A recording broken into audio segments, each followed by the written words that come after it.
தமிழகம் முழுவதும் வீதி வீதியாக கிராமத்துல மக்களை சந்தித்துக் கொண்டிருக்கின்றோம். ஒரு பெரிய மாநாட்டில் சந்திப்பது வேறு. திருச்சியில, மதுரையில, மதுராந்தகத்துல எல்லோரும் வர முடியாது, வந்து பார்க்கவும் முடியாதுங்க, பக்கத்துல இருந்து பேசவும் முடியாது. அதனால்தான் இன்று பாரதிய ஜனதா கட்சி, நம்முடைய தேசிய ஜனநாயக கூட்டணியுடைய எல்லா தலைவர்களும், அனைத்து இந்திய அண்ணா திராவிட முன்னேற்ற கழகம், பாட்டாளி மக்கள் கட்சி, தமிழ் மாநில காங்கிரஸ் கூட்டணியில் இருக்கக்கூடிய எல்லா தலைவர்களையும் ஒரே மேடையில கொண்டு வந்து பூத் அளவுல, தெருவுல, நகரத்துல, கிராமத்துல உங்களிடம் பேச வேண்டும் என்பதற்காக இந்த கூட்டம் நடந்து கொண்டிருக்கிறது. நீங்க ரொம்ப ஆச்சரியப்படுவீங்க. இந்த கூட்டத்தை பொறுத்தவரை 3 பூத் மட்டுமே. பூத் 121, 122, 123, 3 பூத்தினுடைய கூட்டம். தமிழகத்தில் பாரதிய ஜனதா கட்சி 22,000 இடத்துல இது போன்ற கூட்டத்தை ஏற்பாடு செய்திருக்கின்றோம். நேற்று வரை 7,300 இடத்துல தெருமுனை பிரச்சார கூட்டமாக நடத்தி முடித்திருக்கின்றோம். அடுத்து இன்னும் ஒரு 5 நாட்கள்ல மிச்சம் இருக்கக்கூடிய 15,000 இடத்துல நடத்தணும். அதனால் இந்த பகுதியில் மிகச் சிறப்பாக இதை நடத்தி கொண்டிருக்கக்கூடிய இந்த தெருமுனை பிரச்சார கூட்டத்தினுடைய தலைவராக இருக்கக்கூடிய நம்முடைய ஒன்றிய தலைவர், பாரதிய ஜனதா கட்சியினுடைய ஒன்றிய தலைவராக இருக்கக்கூடிய அண்ணன் தங்கவேல் அவர்களுக்கு என்னுடைய மனமார்ந்த நன்றிகளை தெரிவித்துக் கொள்கின்றேன். அதே நேரத்தில் நம்முடைய மாவட்ட தலைவராக இருக்கக்கூடிய அருமை அண்ணன் செந்தில்நாதன் அவர்கள் நிறைய வழக்குகள் வாங்கிட்டே இருக்கிறாங்க. ஏன்னா எப்பொழுதுமே ஒரு மக்களுக்காக தொடர்ந்து ஆக்ரோஷமாக பேசும் பொழுது, அதுவும் திராவிட முன்னேற்ற கழகம் எப்பொழுதெல்லாம் ஆட்சியில் இருக்கிறாங்களோ நிறைய வழக்கு போடுறாங்க. ஒரு 4 நாட்களுக்கு முன்பு பார்த்து அனைத்து இந்திய அண்ணா திராவிட முன்னேற்ற கழகத்தினுடைய இந்த பகுதியினுடைய மாவட்ட செயலாளர் அண்ணன் விஜயபாஸ்கர் அவர்கள் காலையில வேட்டி எல்லாம் கட்டிட்டு போறாங்க. கூட ஒரு 10 பத்திரிகையாளரையும் கூட்டிட்டு போறாரு. எங்கெல்லாம் மண் அள்ளுறாங்க பாருங்க, எங்கெல்லாம் ஜேசிபி நிறுத்துறாங்க பாருங்க. அதை நான் டிவியில பாத்துக்கிட்டு இருந்தேன். சரி, அண்ணன் விஜயபாஸ்கர் அவர்கள் எல்லாத்தையும் கூட்டிட்டு போறாங்க, கரெக்டா காட்டுறாங்க. அண்ணன் சொன்ன மாதிரி கேஸ் போட்டுருவாங்க திமுக காரங்க மேல பார்த்தா, கொஞ்ச நேரம் கழிச்சு அண்ணன் விஜயபாஸ்கர் அவங்க மேல கேஸ் போடுறாங்க. இதனடா வம்பா போச்சு. அந்த மாதிரிதான் கரூர் மாவட்டத்தை பொறுத்தவரை இன்னைக்கு எதிர்கட்சிகளாக யார் இருந்தாலும் கூட, அது அதிமுகவாக இருக்கட்டும், பாஜகவாக இருக்கட்டும், அவர்களை முடக்குவதற்காகவே இங்கே வழக்கு போடுவது கரூர் மாவட்டத்தில் ரொம்ப அதிகமா இருக்கு. அதுவும் கரூர் மாவட்டம் இன்னைக்கு நிறைய பேச்சிலேயே நாம் இருக்கிறோம். விஜய் அவர்கள் வந்து அந்த கூட்டம் நடந்த பிறகு கரூர் மாவட்டத்தை பொறுத்தவரை தொடர்ச்சியாக அது தேசிய அளவில், மாநில அளவில் ஒரு பேசும் பொருளாக இருக்கக்கூடிய ஒரு மாவட்டமாக மாறி இருக்கிறது. நமக்கு அதெல்லாம் வேண்டாங்க. நமக்கு ஒரு ஆரோக்கியமான அரசியல் வேண்டும், மக்களை மதிக்கக்கூடிய ஒரு அரசியல் வேண்டும், சாதாரண மனிதனுக்கும் கூட மரியாதை கொடுக்கக்கூடிய ஒரு அரசியல் வேண்டும். அது 2026 இந்த சட்டமன்ற தேர்தலில் நிச்சயமாக கரூர் மாவட்டத்தில் 4 தொகுதியும் கூட, அரவக்குறிச்சியை பொறுத்தவரை அது நமக்கு என்ன கெட்ட நேரம் தெரியலீங்க. அரவக்குறிச்சியை பொறுத்தவரை ஒரு முறையும் கூட ஒரே ஒரு முறை தான் சட்டமன்ற உறுப்பினராக வருவாங்க. அதுக்கப்புறம் அடுத்த தேர்தல் நடக்கும் பொழுது இன்னொருத்தர் நிறுத்துவாங்க. யாருக்கும் கூட தொடர்ச்சியாக இந்த தொகுதியை முன்னேற்றணும், ஏழைகளுக்கு பாடுபடணும், தண்ணியை கொண்டு வரணும், விவசாய பூமியை மறுபடியும் பலமாக்க வேண்டும் என்கின்ற எண்ணம் யாருக்குமே இல்லாத காரணத்தினால் இது மாறி மாறி மாறி வந்து இன்னைக்கு பரமத்தி பிளாக் எடுத்துக்கிட்டீங்கன்னா, வறட்சி பகுதியில தமிழகத்துல முதல் 10 பிளாக்ல இருக்கக்கூடிய ஒரு பிளாக்காக பரமத்தி மாறி இருக்கிறது. விவசாயம் கூட எங்கேயும் தண்ணி கிடையாது. நிறைய மக்கள் இன்னைக்கு கூலி வேலைக்கு போறாங்க. இளைஞர்களுக்கு இங்கே வேலை வாய்ப்பு இல்லை. முருங்கைக்காய் நிறைய இருக்குது. ஆனா திராவிட முன்னேற்ற கழகம் தன்னுடைய தேர்தல் வாக்குறுதியில முருங்கைக்காய் தொழிற்சாலை கொண்டு வருவோம் என்று சொல்லி எதுவுமே இல்லாதனால வேலைக்கு வெளியே செல்ல வேண்டிய நிலைமை. அதனாலதான் சமீபத்தில் நடந்த தீவிர வாக்காளர் திருத்த பட்டியலை பார்க்கும் பொழுது கூட, அதை பார்க்கும் பொழுது இந்த தொகுதியினுடைய முன்னேற்றத்திற்காக யாருமே பாடுபடுற மாதிரி தெரியலீங்க. நிறைய கூட்டம் போடுறோம், நிறைய இடத்துல பேசுறோம். அரவக்குறிச்சியை பொறுத்தவரை அடுத்த கட்டம் செல்ல வேண்டும் என்று நினைக்கின்றோம். இந்த முறையும் கூட நிச்சயமாக நீங்கள் எல்லாம் ஒரு பெரிய மாற்றத்திற்காக எங்களோடு நிற்க வேண்டும் என்கின்ற அன்பான வேண்டுகோளையும் வைக்கின்றோம். தீவிர வாக்காளர் சிறப்பு திருத்த பட்டியலுக்கு பிறகு அரவக்குறிச்சி பாத்தீங்கன்னா 1,84,000 வாக்காளர்கள் இருக்கிறாங்க. இன்னைக்கு தமிழகத்துல வாக்காளர்கள் குறைவாக இருக்கக்கூடிய ஒரு சட்டமன்ற தொகுதியில அரவக்குறிச்சியும் ஒன்றுதான். ஏன்னா நிறைய பேர் வெளியே போயிட்டு இருக்கிறாங்க. போன தேர்தலில் 2,05,000 பேர் இருந்தாங்க. இந்த தேர்தலில் 1,84,000 பேர். அப்ப நீங்க கணக்கு போட்டு பாத்தீங்கன்னா 21,000 பேர் போன தேர்தலில் இருந்தவங்க இந்த தேர்தலில் கிடையாது. இது இப்படியே மாறிக்கிட்டே போச்சுன்னா 1,90, இப்படியே மாறிக்கிட்டே போச்சுன்னாங்க 1,70, 1,60, 1,50 வரைக்கும் வந்துடும். ஏன்னா நிறைய இளைஞர்கள் தொகுதியை விட்டு வெளியே போறாங்க. வெளியே போய் அங்க அவங்க அட்ரஸ் வச்சுக்கிறாங்க, அங்க அவங்க வாக்காளர் பட்டியலை மாத்திக்கிறாங்க. இதெல்லாம் நமக்கு இருக்கக்கூடிய ஒரு அபாய சின்னம். அதனால இது எல்லாம் நீங்க மனசில் எடுத்துக்கிட்டு எந்த அளவுக்கு அரவக்குறிச்சியினுடைய முன்னேற்றம் இந்த முறை அடுத்த கட்டம் செல்ல வேண்டும், வளர்ச்சி வரணும், தொழிற்சாலை வரணும், விவசாயத்தை நம்பி இருக்கக்கூடிய மக்களுக்கு ஒரு நல்ல ஒரு எதிர்காலத்தை உருவாக்கி கொடுக்கணும். அதெல்லாம் நீங்க யோசிக்கணும். ஒரு பக்கம் நம்ம நிறைய விஷயம் உங்க முன்னாடி பேச போறோம். ஊழல் அதிகமாயிருச்சு, உங்களுக்கு தெரியும். இன்னைக்கு பெண்கள் கஷ்டத்துல இருக்கிறாங்க, எந்த மாற்று கருத்துமே கிடையாது. திராவிட முன்னேற்ற கழகம் ஆட்சிக்கு வரும் பொழுது என்ன சொன்னாங்கன்னு உங்களுக்கு தெரியும். ஒரு மாதமும் கூட நம்முடைய சகோதரிகளுக்கு 1000 ரூபாய் கொடுப்போம். உங்களுக்கு தெரியும், முதல் வருஷம் ஃபுல்லா கொடுக்கல, நம்ம கேட்டோம் 12 மாசம் ஏன் கொடுக்கல. 2வது வருஷமும் கொடுக்கல, 24 மாசம் ஏன் கொடுக்கல. 28 மாசம், அதாவது 2.5 ஆண்டுகள் கழித்து பாராளுமன்ற தேர்தலுக்கு முன்பு 80 லட்சம் மகளிருக்கு ஆரம்பிச்சாங்க. 80 லட்சம் மகளிருக்கு நாங்க 1000 ரூபாய் கொடுப்போம். சண்டை போட்டு இன்னைக்கு 1,30 லட்சம் தாய்மார்களுக்கு மாசம் 1000 ரூபாய் திராவிட முன்னேற்ற கழகத்தினுடைய அரசு கடந்த 32 மாசம் மட்டும் கொடுக்கிறாங்க. அப்படின்னா அந்த பணம் வாங்கக்கூடிய தாய்மார்களுக்கு வங்கி கணக்குக்கு வரக்கூடிய வரவு 32,000 ரூபாய் அவங்க வங்கி கணக்குக்கு வந்திருக்கு. நியாயப்படி 60,000 ரூபாய் வந்திருக்கணும். முதல் 28,000 வரல, வெறும் 32,000 வந்திருக்கு. அதன் பிறகு பொங்கல் 5 ஆண்டு. தமிழர்களை பொறுத்தவரை எல்லா வருஷமே பொங்கல் வரும். ஆனா திமுகவை பொறுத்தவரை தேர்தல் வரும் பொழுது மட்டும்தான் பொங்கல் ஞாபகத்துக்கு வரும். 2024 பாராளுமன்ற தேர்தல் அன்னைக்கு பொங்கல் ஞாபகத்துக்கு வந்துச்சு. 2026 சட்டமன்ற தேர்தல் மறுபடியும் பொங்கல் ஞாபகத்துக்கு வந்திருக்கு. இந்த 2 பொங்கல், இந்த முறை பொங்கலுக்கு ஒரு 3000, ஆட்சி வந்த உடனே 1000, 2024 பாராளுமன்ற தேர்தல் பொங்கல் 1000. இந்த 5 வருஷத்துல 2 பொங்கலுக்கு பணம் கொடுக்கல. பொங்கலுக்காக அவர்கள் கொடுத்தது 5000. இன்னைக்கு புதுசா ஒன்னு ஆரம்பிச்சிருக்கிறாங்க. கோடை காலம் வரப்போகுது, வெயில் அதிகமா வரப்போகுது, அதனால 2000. தேர்தல் அப்ப மட்டும்தான் வெயில் காலம் வரும் உங்களுக்கு, தேர்தலுக்கு முன்பு வெயில் காலம் வராது. இதையெல்லாம் கூட்டி கழிச்சு பாத்தீங்கன்னா 32,000 ரூபாய் நம்முடைய மகளிருக்கு வந்த உதவித்தொகை, 3000 ரூபாய் இந்த பொங்கலுக்கு, 2000 ரூபாய் கோடைகால சிறப்பு சலுகை, மொத்தமா 5000 ரூபாய், 37,000 ரூபாய் உங்க வங்கி கணக்கு வந்திருக்கு. ஆனா அவங்க எல்லாத்துக்குமே ரேஷன் அட்டை இருக்கு. தமிழ்நாட்டில் 2.25 கோடி ரேஷன் அட்டை இருக்குதுங்க. திராவிட முன்னேற்ற கழகம் ஆட்சிக்கு வந்த பொழுது மொத்த கடன் கேட்டீங்கன்னா 4,52,000 கோடி. அப்ப ஒரு ரேஷன் அட்டையை கழிச்சு பாத்தீங்கன்னா ஒரு ரேஷன் அட்டையின் மீது எவ்வளவு கடன் பாத்தீங்கன்னா ஒரு 2.5 லட்சம் ஒரு ரேஷன் அட்டையின் மீது இருந்தது. இன்னைக்கு தமிழகத்தினுடைய கடன் 10 லட்சம் கோடியை தாண்டி இருக்கு. 10,62,000 கோடி. ஒரு ரேஷன் அட்டையின் மீது 4,82,000. உங்களுக்கு கொடுத்தது 37,000. ஆனா ஒரு ரேஷன் அட்டையின் மீது ஏற்றப்பட்ட கடன் 2,60,000. 5 வருஷத்துல போனஸ்.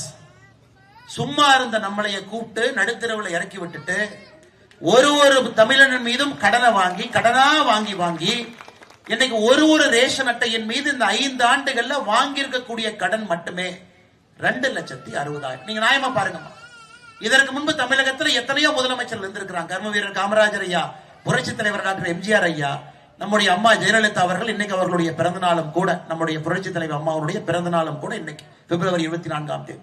எங்கேயுமே ஒரே ஒரு தலைவரை பார்ப்பீங்க, ஒரு முதலமைச்சரை பார்ப்பீங்க. ஆனா திராவிட முன்னேற்ற கழகத்தை பொறுத்த வரைக்கும் பாருங்க, அப்பா முதலமைச்சர் இங்க சுத்திட்டு இருக்கிறார், பையன் துணை முதலமைச்சர் ஒரு பக்கம் சுத்துறார். இன்னைக்கு துர்காமாவை பொறுத்தவரை தேர்தல் பக்கத்துல வரனால சாமி கண்ணுக்கு தெரியுவாங்க, அவங்க கோயிலா சுத்துறாங்க கும்பாபிஷேகமா. 3வது முதலமைச்சருடைய மருமகன் சபரீஷன், அவரு ஒரு கம்பெனியை வச்சுக்கிட்டு அவரு சுத்திக்கிட்டு இருக்கிறார். எப்படி இந்த தமிழ்நாடு விளங்குன்னு நீங்க சொல்லுங்க. ஒரே ஒரு குடும்பத்துல 4 பேருக்காக ஆட்சி நடந்து கொண்டிருக்கிறது. முதலமைச்சர், அவருடைய மகன், முதலமைச்சருடைய துணைவியார் துர்காம்மா, அதன் பிறகு முதலமைச்சருடைய மருமகன், 4 பேர் தான் எல்லா பக்கம் சுத்துறாங்க. இதை தாண்டி 5வதுனா முதலமைச்சருடைய தங்கச்சி அக்கா கனிமொழி அவர்கள் அவங்களும் சுத்திக்கிட்டு இருக்கிறாங்க. இதைத்தான் நாம் குடும்ப ஆட்சி என்று சொல்லுகின்றோம். ஒரே குடும்பம் மொத்தமா தமிழகத்தை கைப்பற்றி வைத்திருக்கின்றான். நீங்க முதலமைச்சர் அலுவலகத்துக்கு போனா அவங்கதான், இளைஞர் அணிக்கு போனா அவங்கதான், மகளிர் அணிக்கு போனீங்கன்னா அவங்கதான். எங்கே சென்றாலும் கூட ஒரு குடும்பம் மட்டும்தான் 4.5 ஆண்டுகளாக தமிழகத்துல எல்லா இடத்துலயும் இருக்கிறாங்க. அதைத்தான் நம்முடைய தலைவர்கள் சொல்றாங்க, குடும்ப ஆட்சி அகற்ற வேண்டும். ஒரு உண்மையான ஜனநாயகம் பாத்தீங்கன்னா சுப்பிரமணியா இருந்தாலும் அதே மரியாதை இருக்கணும், குப்புசாமி அவர்களாகவும் அதே மரியாதை இருக்கணும், மேடையில் இருக்கக்கூடிய தலைவராக இருந்தாலும் அதே மரியாதை இருக்கணும். ஆனா ஒரே ஒரு குடும்பத்தில் 4-5 பேர் இருந்து கொண்டு கட்சியும் சரி, ஜனநாயகத்தையும் சரி, ஆட்சியும் சரி கைப்பற்றி வைத்திருக்கின்றார்கள். இதை தமிழகத்தில் இருக்கக்கூடிய நாம் எல்லோரும் நல்லா யோசிக்கணும். பேரறிஞர் அண்ணா அவர்கள் 1967 தமிழகத்தினுடைய முதலமைச்சரா வந்தாங்க. அண்ணாவுடைய குடும்பம் எங்கேயாவது திராவிட முன்னேற்ற கழகத்துக்குள்ள வந்தாங்களான்னு கேட்டீங்கன்னா கண்டிப்பா கிடையாது. புரட்சி தலைவி எம்ஜிஆர் அவர்களுக்கு பிறகு யார் இன்னைக்கு கட்சியினுடைய பொதுச் செயலராக இருக்காங்கன்னா, சேலம் பக்கத்துல ஒரு சாதாரண கிராமத்துல விவசாயியாக பிறந்த எடப்பாடி பழனிசாமி அவர்கள் அதே கட்சியினுடைய பொதுச் செயலராக இருக்கிறார். புரட்சி தலைவி அம்மா அவர்களுக்கு பிறகு அம்மாவுடைய குடும்பத்திலிருந்து யாரா வந்திருக்கான்னு கேட்டீங்கன்னா அதுவும் கிடையாது. அதனாலதான் பாரதிய ஜனதா கட்சியும் அனைத்து இந்திய அண்ணா திராவிட முன்னேற்ற கழகமா இருக்கட்டும் ஒரு சாதாரண தொண்டர்கள் இருக்கக்கூடிய கட்சியாக இது மாறி இருக்குது. ஒரு ஜனநாயகத்துல சாதாரண மனிதன் உள்ளே வரும் பொழுது மட்டும்தான் மேல வரைக்கும் வர முடியும். அதனால அன்பு சொந்தம் இன்னைக்கு சொந்தங்களே இன்னைக்கு தமிழகத்துல இந்த தேர்தல்ல குடும்ப ஆட்சியை ஒழிப்பதற்கு ஒரு வாய்ப்பு. ஏன்னா ஜனநாயக முறைப்படி தலைவர்கள் வந்தால் மட்டும்தான் காது கொடுத்து கேட்பாங்க. இன்னைக்கு பாருங்க, நான் சொன்னேன் முருங்கைக்காய் பத்தி ஒரு திட்டத்தை சொன்னாங்க, செய்யவே இல்லை. இன்னைக்கு நம்முடைய மாவட்ட தலைவர் சொல்றாங்க, ஆனா நேத்து தான் அப்படியே கிருஷ்ணராயபுரம் பக்கம் வந்து ஒரு கவர்மெண்ட் பில்டிங்கை வாடகைக்கு எடுத்து ஒப்புக்கு சப்பானியாக ஒரு முருங்கைக்காய் தொழிற்சாலையை வந்து அவங்க தொடங்கி வைத்து போயிட்டு இருக்கின்றாங்க. எலெக்ஷனுக்கு எத்தனை நாள் இருக்குதுங்க? 50 நாள் இருக்குது. இது எப்ப ஆரம்பிச்சிருக்கணுங்க? 5 வருஷத்துக்கு முன்னாடி அந்த தொழிற்சாலை ஆரம்பித்து அதுல உற்பத்தியை பெருக்கி அதன் மூலமா விவசாயிகளுடைய முருங்கைக்காயினுடைய விலை ஏறி இந்த பகுதி முழுவதும் முருங்கைக்காய் மரத்தை பயிரிட்டு அதன் மூலமாக வருமானத்தை பெருக்கி இருக்கணும். எப்ப செய்யறாங்க? தேர்தலுக்கு 50 நாளுக்கு முன்பு. இங்க கிருஷ்ணராயபுரத்துல ஒரு அரசாங்க கட்டிடத்தை வாடகைக்கு எடுத்து ஒப்புக்கு சப்பானியை அதை ஆரம்பித்திருக்கின்றார்கள். இதுதாங்க தப்பு. இதான் நம்ம தப்புங்கிறோம். 511 தேர்தல் வாக்குறுதி கொடுத்திருக்கிறாங்க. 4.5 ஆண்டுகள் நம்முடைய முதலமைச்சர் கேட்டீங்கன்னா சொல்லவே மாட்டார். ஆனா எத்தனை தேர்தல் வாக்குறுதி நிறைவேற்றிருக்கிறீங்க? ஒரு வெள்ளை அறிக்கை கொடுங்க. தேர்தல் வாக்குறுதி 1 எப்ப நிறைவேற்றினீங்க? 2. ஒரு படத்துல நம்முடைய வடிவேல் அண்ணன் சொல்லுவார், இன்னைக்கு செவ்வாய்க்கிழமை நான் சண்டை போட மாட்டேன். சரிண்ணே புதன்கிழமை சண்டை போடலாம், புதன்கிழமையும் போட மாட்டேன். எப்பனே சண்டை போட்டீங்கன்னா 7 நாள் போட மாட்டேன் பாரு. அது மாதிரி நம்முடைய முதலமைச்சர் அவர்கள் 5 வருஷமா ஒரு நாள் கூட தேர்தல் வாக்குறுதிய 511 தேர்தல் வாக்குறுதி எப்ப நிறைவேற்றணும், எந்த தேதியில் நிறைவேற்றணும் என்று சொல்லவில்லை. அதனாலதான் நீங்க எந்த இதுக்கும் ஏமாந்துடக்கூடாதுங்கம்மா, ரொம்ப முக்கியம். இந்த தேர்தலை பொறுத்தவரை மோடி அவர்கள் தமிழகத்தின் மீது தனி கவனத்தோடு வருகின்றார். தமிழகத்தை முன்னேற்ற வேண்டும் என்று நினைக்கின்றார். நீங்க யோசிச்சு பாருங்க, பீகார் நிதிஷ்குமார் அவர்களோடு நம்ம ஆட்சியில் இருக்கிறோம். பீகார் முன்னேறி கொண்டிருக்கிறது. இன்னைக்கு 5வது முறையாக நிதிஷ்குமார் அவர்கள் அந்த ஆட்சியில் இருக்கிறார். சந்திரபாபு நாயுடு அவர்கள் கூட்டணிக்கு வந்த பிறகு ஆந்திராவுடைய வளர்ச்சியை பாருங்க, அதுவும் வேற கட்டம் போகுது. தமிழகத்தை பொறுத்தவரை நம்முடைய முதலமைச்சர் சண்டை போடுவதற்காகவே இங்க ஆட்சி நடத்துறார். எப்படியாவது மத்திய அரசை வம்புக்கு இழுக்கலாமா, மத்திய அரசின் மீது ஒரு தவறான ஒரு அவப்பெயரை ஏற்படுத்தலாமா. ஆனால் இந்த முறை அமையக்கூடிய நம்முடைய எடப்பாடி பழனிசாமி அண்ணன் தலைமையிலான தேசிய ஜனநாயக கூட்டணியுடைய ஆட்சி ஏப்ரல் மாதத்தில் வரும் பொழுது மத்திய அரசோடு இணக்கமாக இருக்கும் பொழுது நம்முடைய வேகம் என்பது இன்னும் வீரியமாக இருக்கும். அதை நம்ம நல்லா புரிஞ்சுக்கணுங்க. முதலாக ஒரு ஆட்சி மத்திய அரசோடு இணக்கமாக தமிழகத்தில் இருக்க போது மத்திய அரசினுடைய முழு பலத்தையும் பயன்படுத்தி தமிழக மக்களுடைய வளர்ச்சிக்காக இந்த ஆட்சி பாடுபட போகுது. அதனால்தான் நம்முடைய எதிர்க்கட்சி தலைவர் அண்ணன் எடப்பாடி பழனிசாமி அவர்கள் இன்னைக்கு 184 சட்டமன்ற தொகுதி அவரும் மக்களை சந்திச்சுக்கிட்டே அப்படியே வர்றாங்க. எல்லா பக்கம் போயிட்டு வந்துட்டாங்க. அவருக்கு முன்ன கிட்டத்தட்ட 50 தொகுதி பாக்கி இருக்கு. பாரதிய ஜனதா கட்சியினுடைய மாநில தலைவர் நயினார் நாகேந்திரன் அவர்கள் அவரும் மாநிலம் முழுசும் ஒரு சுற்றுப்பயணத்தை முடிச்சுட்டு வந்துட்டாங்க. அடுத்த கட்டமாக நாம தெருமுனை பிரச்சார கூட்டம் உங்களை நேரடியா உங்க வீட்டு பக்கத்திலே வந்து சந்திக்கிறோம். இந்த 3 பூத் எதுக்கு இருக்குனாங்க, நீங்க வீட்டுல இருந்து ஒரு 100 மீட்டருக்குள்ள வரணும், இல்ல மிஞ்சி போனா 1/2 கிலோமீட்டருக்குள்ள இந்த கூட்டத்துக்கு வரணும். உங்களை கரூருக்கு வாங்க, திருச்சிக்கு வாங்கன்னு சொல்லக்கூடாது என்பதற்காகத்தான் நம்முடைய தலைவர்கள் இந்த தெருமுனை பிரச்சார கூட்டத்தை போட்டு இங்கே உங்களிடம் பேசிக் கொண்டிருக்கின்றோம். காரணம், தமிழகத்தை பொறுத்தவரை குடும்ப ஆட்சியை ஒழிக்கணும். நம்ம எல்லோரும் ஒரே நேர்கோட்டு பாதையில் இருக்கணும். அதே போல இந்த தேர்தலை பொறுத்தவரை இவங்க வர்றாங்க, அவங்க வர்றாங்க, நிறைய பேர் இருக்கிறாங்க. ஒரு 2020 வேர்ல்டு கப் கிரிக்கெட் மேட்ச் நடக்குதுங்க, கனடாவும் ஆடுறாங்க, எல்லாரும் ஆடுறாங்க. ஆனா யார் ஜெயிக்க போறாங்க நம்ம எல்லாருக்குமே தெரியும். அதனால நிறைய கட்சிகள் இருந்தாலும் நிறைய பேர் நான் இதை பண்றேன் அதை பண்றேன்னு சொன்னா கூடங்க அந்த கட்சிக்கு அடிப்படையில் ஒரு தலைவன் இருக்கணும். நாளைக்கு எடப்பாடி பழனிசாமி அவர்கள் முதலமைச்சராக இருந்தாலும் கூட, சென்னையில் இருந்தாலும் கூட, நீங்க யார் அதிகமா நம்புவீங்கன்னா உள்ளூர்ல இருக்கக்கூடிய அந்த கட்சியினுடைய தலைவர்கள் யாருன்னு பாப்பீங்க. இன்னைக்கு அனைத்து இந்திய அண்ணா திராவிட முன்னேற்ற கழகத்தை பொறுத்தவரை நம்முடைய ஒன்றிய செயலாளர் அண்ணன் சேகர் அவங்க இங்க இருக்கிறார். உங்களுக்கு ஒரு பிரச்சனையா, அவர் வீட்டுக்கு போய் அண்ணன் எடப்பாடி அண்ணன் முதலமைச்சர் கூட்டிட்டு போங்கன்னு ஒரு பிரச்சனை பார்க்கலாமா? அடிப்படையிலே ஒரு கட்சிக்கு ஒரு தலைவர்கள் இருக்கணும். அந்த கட்சி ஆட்சிக்கு வரும் பொழுது உங்களுடைய குரலை அவர்கள் செவிசாய்த்து கேட்பார். அதே போல வி.கே. துரைசாமி அவர்கள் மூத்த நம்முடைய தலைவர் அவர்கள் இதற்கு முன்பு ஒன்றிய செயலராக 12 காலம் பாடுபட்ட அண்ணன் அவர்கள் மேடையின் மீது இருக்கின்றார்கள். அதே போல அண்ணன் ரவி அவர்கள் மேடையின் மீது இருக்கின்றார்கள். அதே போல நம்முடைய அருமை அக்கா சாந்தி அவர்கள் இருக்கிறாங்க. இவங்க அனைத்து இந்திய அண்ணா திராவிட முன்னேற்ற கழகம் கட்சியினுடைய இந்த பகுதியினுடைய தலைவர்கள் பிரச்சனைனா போய் பார்க்கலாம்.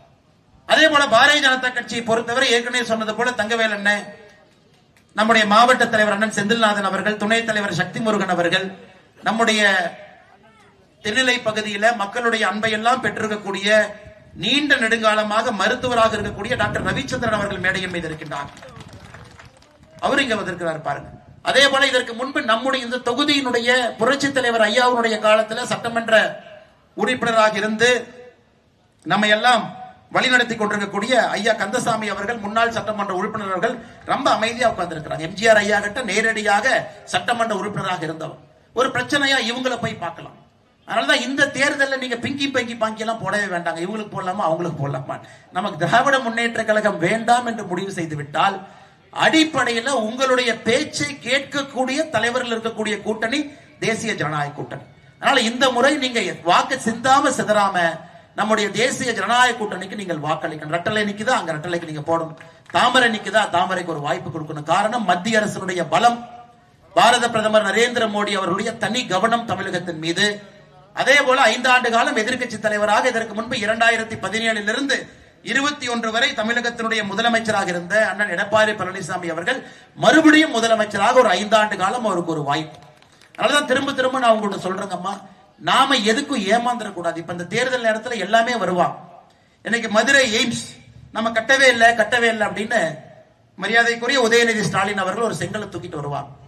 இன்னைக்கு மதுரை எய்ம்ஸ்ல 3 கோடி செங்கலை வைத்து எய்ம்ஸை கட்டி கொண்டிருக்கின்றோம். 3 கோடி செங்கலை வச்சு பிரதமர் அவர்கள் மார்ச் 1ஆம் தேதி அதே மதுரைக்கு வர்றாங்க. 2026 முடியும் பொழுது மதுரை எய்ம்ஸ் மக்களுடைய பயன்பாட்டுக்கு வந்திருக்கும். அது குறிப்பாக அரவக்குறிச்சி மக்களுக்கு அதனுடைய அருமை புரியும். இந்தியாவில் எத்தனையோ எய்ம்ஸ் இருந்தாலும் கூட புதுடெல்லியில் இருக்கக்கூடிய எய்ம்ஸ் அளவுக்கு இன்னொரு பெரிய எய்ம்ஸ் இந்தியாவில் இருக்குன்னா அது மதுரையில வரக்கூடிய எய்ம்ஸ். அந்த அளவுக்கு அதே ஃபெசிலிட்டி, அந்த அளவுக்கு குறிப்பாக நம்முடைய இந்த பகுதி தமிழ்நாடு, கேரளா, கர்நாடகா, ஆந்திரா இந்த எல்லா மாநிலத்துக்கும் கூட ஒரு டெரிஷரி செக்டர், மிக முக்கியமாக அதிநவீன மருத்துவ வசதியோடு இந்த எய்ம்ஸ் வருது. திராவிட முன்னேற்ற கழகம் ஆட்சிக்கு வந்த பிறகு அங்க இருக்கக்கூடிய மரத்தை வெட்டுவதற்கு இவங்க பர்மிஷன் கேட்டாங்கம்மா. 1.5 வருஷம் டைம் எடுத்துக்கிட்டாங்க. ஒரு மரத்தை வெட்டி அங்க எய்ம்ஸை கட்டுறதுக்கு 1.5 ஆண்டு காலம் திராவிட முன்னேற்ற கழகம் நேரம் எடுத்துக்கொண்டார். இந்த 5 வருஷத்துல எந்த காரணத்திற்கும் கூட எய்ம்ஸ் வரக்கூடாது என்பதற்காக முதலமைச்சர் அவர்கள் ரொம்ப சிரமப்பட்டார். அதையெல்லாம் தாண்டி நீங்களே சொல்லுங்க, மத்திய அரசு ஒரு திட்டத்தை கொண்டு வரலாம். அது நிலம் என்பது மாநில அரசுடைய கட்டுப்பாட்டில் இருக்கு. மாநில அரசு கட்டுப்பாட்டில் இருக்கக்கூடிய ஒரு பகுதியில் ஒரு எய்ம்ஸை கட்டுறதுக்கு இத்தனை காலம் போராடி அந்த எய்ம்ஸை கட்டி முடித்து கிட்டத்தட்ட எல்லா வேலையும் ஆகி இந்த ஆண்டு முடிவதற்குள்ள திறப்பு விழா நடத்தப்பட இருக்கிறது. ஆனா முதலமைச்சர் அவர்கள் வரும்பொழுதெல்லாம் மத்திய அரசு எய்ம்ஸ் கட்டல. சரி, நாங்க தான் கட்டல, நீங்க ஒரு எய்ம்ஸ் மாதிரி ஒண்ணு கட்டலாமே, நீங்க கட்டலாமே. சரி, மத்திய அரசு தான் கட்ட தாமதம் ஆயிருச்சு, நீங்க கட்டலாமே. கரூர்ல ஒரு நல்ல அதிநவீன மருத்துவ வசதியோடு இங்க பிரைமரி ஹெல்த் சென்டர், ஆரம்ப சுகாதார நிலையம் சின்னத்தரவத்தை கட்டலாமே. எத்தனை ஆரம்ப சுகாதார நிலையம் தரமாக இருக்கிறது. நீங்களும் செய்ய மாட்டீங்க, செய்யணும் நினைக்கிறவங்களை விட மாட்டீங்க. அதுலயும் அரசியல் செய்ய வேண்டும் என்று முதலமைச்சர் அவர்கள் கங்கணம் கட்டி கொண்டிருக்கின்றார். அதனால அந்த பொய்யெல்லாம் அவங்க சொல்லுவாங்க, அடுத்து வருவாங்க. எய்ம்ஸ் கட்டுவதற்கு தாமதம் ஆயிருச்சு, தமிழ்நாட்டின் மீது ஓர வஞ்சனை, இந்திய திணிக்கிறாங்க, இதை திணிக்கிறாங்க, அதை திணிக்கிறாங்க. ஒரு இந்திய திணிக்கிற கட்சியில இங்கிருந்து ஒரு 6 கிலோமீட்டர் தொலைவில் ஒரு குடியானவனுக்கு மகனாக பிறந்த நான் எப்படி இந்த கட்சியினுடைய மாநில தலைவராக இருந்திருக்க முடியும்? நீங்க சொல்லுங்க. எந்த பேக்ரவுண்டுமே இல்லாம இந்த கட்சியில இந்தி தெரியாத ஒருவன் எப்படி இந்த கட்சியினுடைய மாநில தலைவராக நான் பொறுப்பாட்டி இருக்க முடியும்? நான் இதே ரத்தம், இதே சதை உங்களோடு இருந்த ஒரு மனிதன் எப்படி இந்த கட்சியில் அந்நியவனுங்களா, வேற ஊருங்களா, மேல இருந்து குதிச்சவங்களா? அப்ப பாரதிய ஜனதா கட்சியை பொறுத்தவரை அது ஏதோ ஒரு கட்சி, தமிழகத்திற்கு ஆகாத ஒரு கட்சி, வெளியே இருந்து வந்த ஒரு கட்சி.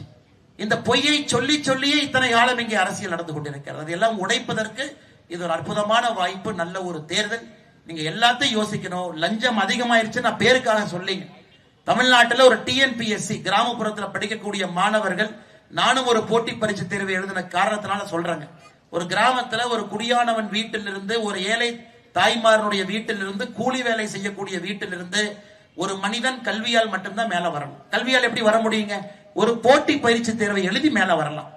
ஆனா இன்னைக்கு தமிழ்நாடு அரசு எந்த அளவுக்கு மோசமா இருக்குன்னா, ஒரு டிஎன்பிஎஸ்சி குரூப் 2 பரீட்சையை ஒழுக்கமா நடத்த முடியாத நிலைமையில இருக்கிறாங்க. பாருங்க, ஒரு டிஎன்பிஎஸ்சி குரூப் 2 சுதந்திரத்திற்கு பிறகு இந்த முறைதான் குரூப் 2 தேர்தலையே ரத்து பண்ணிருக்கிறாங்க. காரணம் குளறுபடி. எந்த மாணவன் எந்த சென்டர்ல போய் எழுதணுங்கிற அளவு கூட உங்களுக்கு தெரியல. அந்த டிஎன்பிஎஸ்சி அதிகாரியா இருந்தவருக்கு நேற்று ப்ரமோஷன் கொடுத்திருக்காங்க. தமிழக தேர்தல் ஆணையத்தினுடைய துணை செயலாளர். இதெல்லாம் என்ன போய் சொல்றது? பேய் வேண்டாம்னா பிசாசை பிடிச்சி கல்யாணம் வச்சாம்பா. பேய் வேண்டான்னு வெளியே போனா பிசாசை பிடிச்சி கல்யாணம் வச்சாங்க அப்படிங்கிற மாதிரி டிஎன்பிஎஸ்சில 9,000 பேர் இருக்கக்கூடிய ஒரு பரீட்சையை நடத்த முடியாத ஒரு IAS அதிகாரி திராவிட முன்னேற்ற கழகத்தினுடைய ஆட்சியில 8.5 கோடி மக்களுக்கு தேர்தல் நடத்துவாராம். இந்த அநியாயத்தை எங்கேயாச்சும் பார்த்திருக்கிறீங்களா? அவரை தூக்கி தேர்தல் கமிஷனுடைய இணை ஆணையராக போட்டு வச்சிருக்கிறாங்க. அது மாநில அரசுடைய கட்டுப்பாட்டில் அவர்கள் போடக்கூடியது. மத்திய அரசு தலையிடுவதற்கு அங்கே அனுமதி இல்லை. அதுதான் அன்பு சொந்தங்களை எல்லாத்தையும் சொதப்பி வச்சிருக்கிறாங்க. எங்கேயும் சரியா பண்ணல. விவசாயம் இன்னைக்கு முதலமைச்சர் அவர்கள் தம்பட்டம் அடிப்பார். தமிழ்நாடு தான் இந்தியாவிலே வேகமாக வளரக்கூடிய ஒரு மாநிலம். 11% வளர்ந்தோம், 11% வளர்ந்தோம். எங்க 11% வளர்ந்தாங்க? விவசாயம் 3% வளர்ச்சி இருக்கு. 3% தண்ணியே இல்ல, வாக்கியாலே வெட்டல, வாக்கியாலே தூர் வரல, புதுசாக அணை கட்டல. அமராவதியினுடைய உபரி நீரை அந்த பகுதியில் இருக்கக்கூடிய கிராமத்துக்கெல்லாம் கொண்டு போயிருந்தால் விவசாயம் வளரும். எங்கேயுமே எதுவும் செய்யாம தமிழ்நாடு எப்படிங்க வளரும்? விவசாயத்தினுடைய வளர்ச்சி என்பது தமிழகத்தில் வெறும் 3 விழுக்காடு, வெறும் 3 விழுக்காடு. ஏழை மக்கள் ஏழை மக்களாகத்தான் இருக்கிறார். பெரும் பணக்காரர்கள் பெரும் பணக்காரர்களாக மாறிக்கொண்டிருக்கின்றார்கள். அதையெல்லாம் நீங்க இந்த முறை இந்த தேர்தல் 2026 ஏப்ரல் மே மாதத்தில் நடக்கக்கூடிய தேர்தலில் ஒரு முறை யோசிச்சு, நமக்கு ஆள தகுதியானவர்கள், அனுபவமானவர்கள், உள்ளூர்ல இருக்கக்கூடியவர்கள், நமக்கு நம்முடைய பேச்சை கேட்கக்கூடியவர்கள், செவி சாய்ப்பவர்கள், அவங்க ஆட்சிக்கு வர வேண்டும் என்கின்ற எண்ணத்துல நீங்கள் வாக்களிக்க வேண்டும் என்று சொல்லுகின்றனர். அதையெல்லாம் தாண்டி பாருங்க, இன்னைக்கு தமிழகத்தை பொறுத்தவரை 2-3 பேர் சொன்னாங்க. அண்ணன் செந்தில் பாலாஜி அவர்கள் இதே தொகுதியில சட்டமன்ற உறுப்பினராக இருந்தார். இதே தொகுதியில சட்டமன்ற உறுப்பினர் இருந்தவர் கரூர் தொகுதிக்கு சட்டமன்ற உறுப்பினராக போனார். இன்னைக்கு கரூர்ல இருந்து கோயம்புத்தூர் தொகுதியில சட்டமன்ற உறுப்பினராக நிற்க வேண்டும் என்று நினைக்கின்றார். அது தவறு கிடையாது. ஆனா செந்தில் பாலாஜி அவர்கள் எதற்காக அமைச்சர் பொறுப்பிலிருந்து நீக்கப்பட்டார்?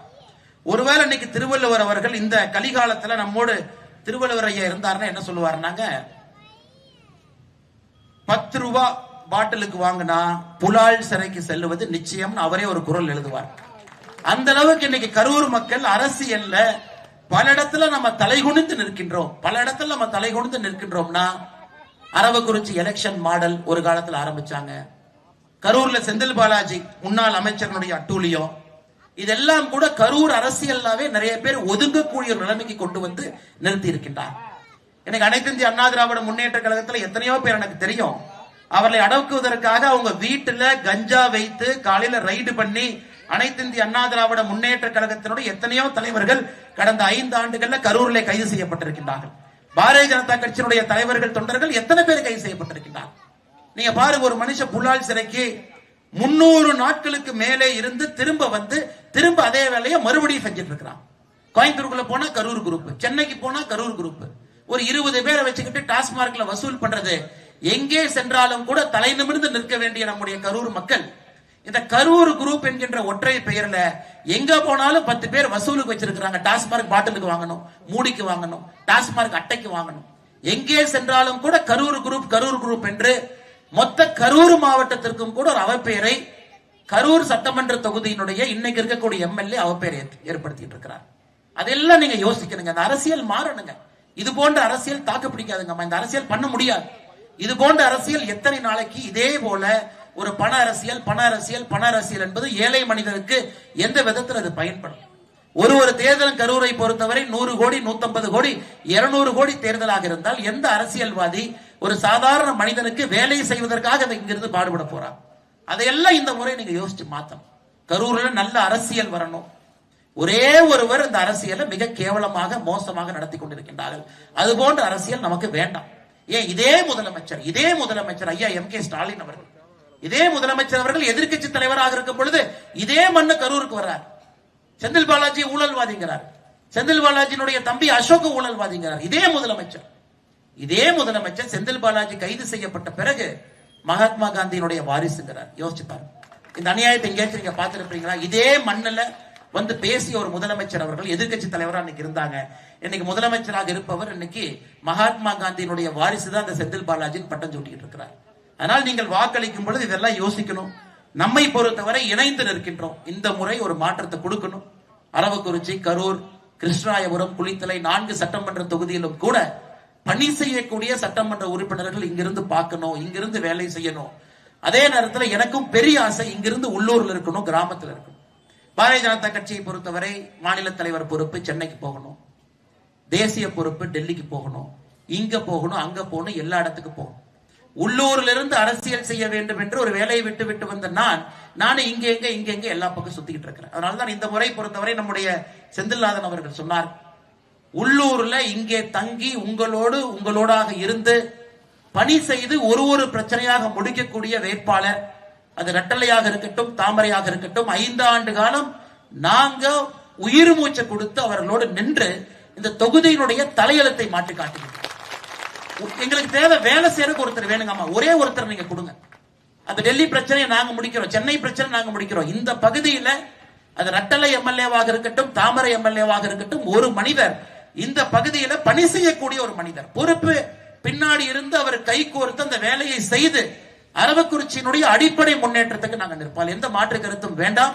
நாங்க கண்டிப்பா செஞ்சே தீருவோம். அது வாய்ப்பு மட்டும் நீங்க கொடுக்கணும். வாய்ப்பு கண்டிப்பாக யோசிச்சு கொடுங்க.